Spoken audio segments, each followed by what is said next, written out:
سلام كما يتطرحوا تغطات مدد داميرا انترتينمنت بدقامي وانا وزينا حيزلكم قريبا له نمكتتالكم بغبرز عدم يوسف تصفى برهاني فلما رستاتهم መንግስቲ ኢትዮጵያ ኣብ ክልል ትግራይ በይናዊ ጊዜያዊ ተኽሲ ከም ዝኣወጀ ኣፍሊጡ ውድብ ጥዕና ዓለም ሓደገኝነት ደልታ ቫይረስ የገንዝብ ሱዳን በኢትዮጵያ ኣብ ካልኣይ ገጽ መምላእ ዲጋ ኣባይ ንዝቐረበላ እማመ ከም ዘይተቐበሏ ነጺራ ቀታሊ ጀነራል ሰዓረ መኮነን ጀነራል ገዛኢ ኣበራን ንሕልፈት ክእሰር ተበይኑሉ ዝኸበርኩም ተዓዘብትናም ሰርስታት ዜና ይኹም ጸኒሕኩም ዝርዝራቱ ይስዕብ ቀዳማይ ሚኒስተር ኢትዮጵያ ዶክተር አብይ አህመድ መምሕዳሩ ካብ 28 ሰነ 2021 ጀሚሩ ኣብ ክልል ትግራይ በይናዊ ምቁራጽ ተኽሲ ከም ዝኣወጀ ኣፍሊጡ መንግስቲ ነቲ ውሳነ ብመሰረት ሓላፊ ጊዜያዊ መንግስቲ ክልል ትግራይ ዶክተር አብርሃም በላይ ተኽሲ ምቁራጽ ክግበርን ከምኡውን ቅልውላው ትግራይ ፖለቲካዊ መፍትሒ ክናደይሉ ብዝብል ጻውዒት ኣኽቢሩ ከም ዝወሰዶ ሓቢሩ ይኹን እምበር ፈደራላዊ መንግስቲ ቅድሚ ሒደት ኣዋርሕ ምስ ዕጡቓት ሓይልታት ሕወሓት ኣይዛተነ ከም ዘይበለን እዚ ዝወሰዶ ውሳነ ንብዙሓት ክኢላታት ፖለቲካ ኣስደማሚ ኮይኑ እዚ ከምዚ ኢሉ እንከሎ ሕጂ ብዝጋዋሕ ዘሎ ሓደሽቲ ዜናታት ዕጡቓት ሓይልታት ሕወሓት ንርእሰ ከተማ ክልል ትግራይ ከተማ መቐለ ከም ዝተቋጻጸርዋ ይጋዋሕ ኣሎ እዛ ኣብ መንጎ ፈደራላዊ መንግስትን ሕወሓትን ድሕሪ ዝተወልዐ ግጭት ብሕዳር 28 2020 ኣብ ትሕቲ ቁፅፅር ሰራዊት ፈደራል ዝጸንሐት ከተማ ብ28 ሰነ ኣብ ትሕቲ ቁፅፅር ሓይልታት ሕወሓት ከም ዝኣተወት ቢቢሲ ጸብጺባ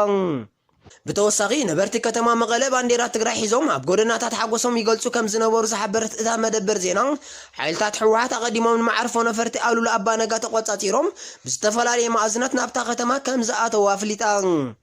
ዕጡቓት ሓይልታት ሕወሓት ካብ ሰነ 18 2020 ጀሚሮም ዝተወደበ መጥቃዕቲ ከም ዘካየዱ ዝሕብሩ ምንጭታት ኣብ ዝሓለፈ ቀረባ መዓልታት ሓያሎ ኣገደስቲ ከተማታት ከም ዝተቋጻጸሩ ይሕበር ይኹን እምበር ሰራዊት ኢትዮጵያ ንኹሉ ዜናታት ኣሉታዊ መልሲ ክህብሉ ከም ዝጸንሑ ይዝከር ሓላፊ ውድብ ጥዕና ዓለም ዶክተር ቴድሮስ ኣድሓኖም ደልታ ዝበሃል ዓሌት ኮሮና ቫይረስ ዝኾነ ኣዝዩ ሓደገኛ ተላብዐ ቀታሊ ቫይረስ ምዃኑ ኣገንዚቡ እዛ ኣዝዩ ልዑል ናይ ምትሕልላፍ ባህሪ ዘለዎ ቫይረስ ኣብተን ዝለዓለ መጠን ክታበት ዘለዎን ሃገራት ከይተረፈ ሓደስቲ መልከፍቲ የኸትል ከም ዘሎ ዝሓበረ ዶክተር ቴድሮስ ኣድሓኖም ህዝብታት ዓለም ኣጸቢቖም ክነቑሕሎም ኣተሓሳሲቡ እዚ ምስ ግዜ ባህሩ ቀይሩ ናይ ምክልኻል ዓቕሚ ማለት ኢሚኒቲ ወዲ ሰብ ሲዒሩ ሓያል ጉድኣት ከብጽሕ ከም ዝኽእል ዝእመነሉ ደልታ ዝተሰሚዕ ዓሌት ኮሮና ቫይረስ ቁልጡፍ መግቲ እንተዘይተገይሩሉ ዝኸፍአ ከቢድ ሰብኣዊ ቅልውላው ክፈጥር ከም ዝኽእል ክኢላታት ጥዕና የጠንቅቑ ብዓፈሻ ብደረጃ ዓለም ለበዳ ኮሮና ቫይረስ እናነከየ ይመጽእ ከም ዘሎ ዝሕብሩ ክኢላታት ጥዕና ካብ ዝሓለፈ ወርሒ ለካቲት 2021 ቁጽሪ ምዉታትን ልኹፋትን ብመንጽር ቂድሙ ዝነበረ ኣዋርሕ ብውሑድ መጠን ለጠቕ ከም ዝበለ ይፍለጥ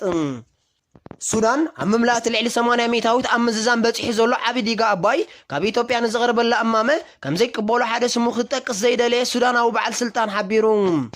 እቲ በዓል ስልጣን ብምውሳኽ መንግስቲ ኢትዮጵያ ኮነ ኢሉ ግዜ ንምምጣት ዘቐመጦ ዘይጭቡጥ እማመ እዩ ብምባል ንተግባራት ኢትዮጵያ ቀይዲ ዘይሓለወ ዘይብሱል ተግባራት ብምባል ኮኒንዎ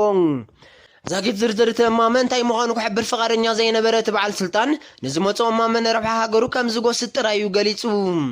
ከም ዝዝከር ሱዳን ቅድሚ ሓደ ሰሙን ብመንገዲ ሓላፊ መስኖታ ሃገር ፕሮፌሰር ያሲር ዓባስ ኣቢላ ኣብ ዘውፅአቶ መግለፂ ካልኣይ ገጽ ምምላእ ዲጋ ኣባይ ክትቅበሎ እንተደኣ ኮይና ቀዳማይ ድሕሪ ምምላእ እዚ ዲጋ ዘተ ክቕጽል ካልኣይ ኩሉ ዝካየድ ልዝባት ብወገን ኢትዮጵያ ክታም ክንበረሉን ሳልሳይ ድማ ፍሉጥን ግሉጹን ግዜ ዘለዎ ብቐጻሊ ዝዛተያሉ ውጥን ክህሉ ዝብል ምሕጽንታታት ከም ዘቐረበት ይፍለጥ ይኹን እምበር እቲ ካልኣይ ገጽ ምምላእ ዲጋ ኣባይ ኣብዚ ናይ ክራማታ ዋርሒ እንተዘይተሳሊጡ ዓብዪ ክሳራ ከስዕበላ ከም ዝኽእል እትገልጽ ኢትዮጵያ ክሳብ ሕጂ ንጠለብ ሱዳን ምላሽ ከም ዘይሃበትሉ ይሕበር ላዕለዋይ ቤት ፍርዲ ኢትዮጵያ ብ28 ሰነ 2021 ኣብ ዘሕለፈ ውሳነ ቀታሊ ጀነራል ሰዓረ መኮነንን ጀነራል ገዛኢ ኣበራን ዝኾነ ሓለቓ 10 መስፍን ጥጋቡ ንሕልፈት ክእሰር ከም ዝተፈረደ ሓቢሩ ነቲ ጉዳይ ካብ ቅድሚ 2 ዓመታት ጀሚሩ ይከታተሉ ከም ዝነበረ ዝገለጸ ሳልሳይ መጋባእያ ቤት ፍርዲ ልደታ ኢትዮጵያ ብ4 ሰነ 2021 ኣብ ዘውፅኦ መግለጺ ንመስፍን ጥጋቡ ገበነኛ ኮይኑ ከም ዝረኸቦ ሓቢሩ ምንባሩ ይዝከር ኣምሳያ ናይዚ ዓቃቢ ሕጊ ፌደራል ቀታሊ ኣብቲ ብሓላፊ ጸጥታን ድሕነትን ክልል ኣምሓራ ዝነበረ ብርጋዴር ጀነራል ኣሳምነው ጽጌ ዝተሃንደሰ ገበናት ቀንዲ ተሳታፊ ብምንባሩ ከምኡ ነዞም ልዕል ኢሎም ዝተጠቕሱ ክልተ ዓበይቲ ጸለውቲ ሰበስልጣን ተኪሱ ብምቕታሉን ብምጥቃስ ብሞት ክቕጻዕ ኣለዎ ኢሉ እኳ እንተመጎተ ቤት ፍርዲ ግን ሕልፈት ክኣስሮ ውሳኔ ኣጽዲቑ ናይ መወዳእታ ዜና ዕለታዊ ፍጻሜታት ስፖርት እንግሊዛዊት ክለብ አርሰናል ናይ ማዝን ተኸላኻላይ ክለብ በነፊካ ኑኖ ታቨርስ ከተፈርሞ ድላይ ከም ዘለዋን ህቡብ ኢጣሊያዊ ጋዜጠኛ ፋቢኖ ሮማኖ ሓቢሩ እዚ ኣብ ጸጋማይ ክንፊ ምክልኻል ኣድማዓይ ምዃኑ ዝእመነሉ ታቨርስ ኣርሰናል ከም መብረቲ ብተደጋጋሚ ማህረምቲ ዝወኽራ ተጻዋታይ ኬራን ቴርኒ ክኾና ሓጺኣቶ ከም ዘላ ነጺራ እዚ ብክለቡ ክሳብ 15 ሚልዮን ተተሚንሉ ዘሎ ተጻዋታይ ኣርሰናል ብቐሊሉ ኣብ ሕቑፋ ከተእትዎ ከም እትኽእል ይእመን ኣርጀንቲናዊ ዕውት 6 ግዜ ባሎን ዲዮር ዝኾነ ሊዮነል ሜሲ ንተወሳኺ 2 ዓመታት ምስ ክለቡ ባርሴሎና ክጸንሕ ከም ዝተሰማምዐ ይሕበር ኣሎ ወላ እኳ ሓቅነቱ ክሳብ ሕጂ ብዕሊ እንተዘይተገልጸ ዜናታት ጎርጊረን ከውፃእ ዘይጽግመን ማዕከናት ዜና እስጳኛ ግን ንውዕሉ ኣብ ገጻተን ሰፊሕ ሸፈነ ሂበኖ ውድድር ጸወታ ኩዕሶ እግሪ ትሕቲ 23 ዓመት ሃገራት ማእከላይ ምብራቕ ኣፍሪካ ካብ 3 ክሳብ 18 ሓምለ ኣብ ኢትዮጵያ ከተማ ባህር ዳር ክሰናዳ እዩ በዚ መሰረት ኤርትራ ትርከበን 11 ሃገራት ኣብዚ ውድድር ክሳተፋየን ሃገራዊት ጋንታ ኤርትራ ንምድላው እዚ ውድድር ንሓለቓ ጋንታ ሮቤል ተኽለ ሚካኤል ፀዊዓ ኣብ ጽዑቕ ልምምድ ከም እትርከብ ተሓቢሩ ዝኸበርኩም ተዓዘብትና ሎሚ ዝበልናዮም ዜናታት ዞም ክትዕዘቦም ፀናሕኩም እዮም ነይሮም ኣብ ካልእ ትሕዝቶ ብኻልእ መደብ ክሳብ ንራኸብ ሰላም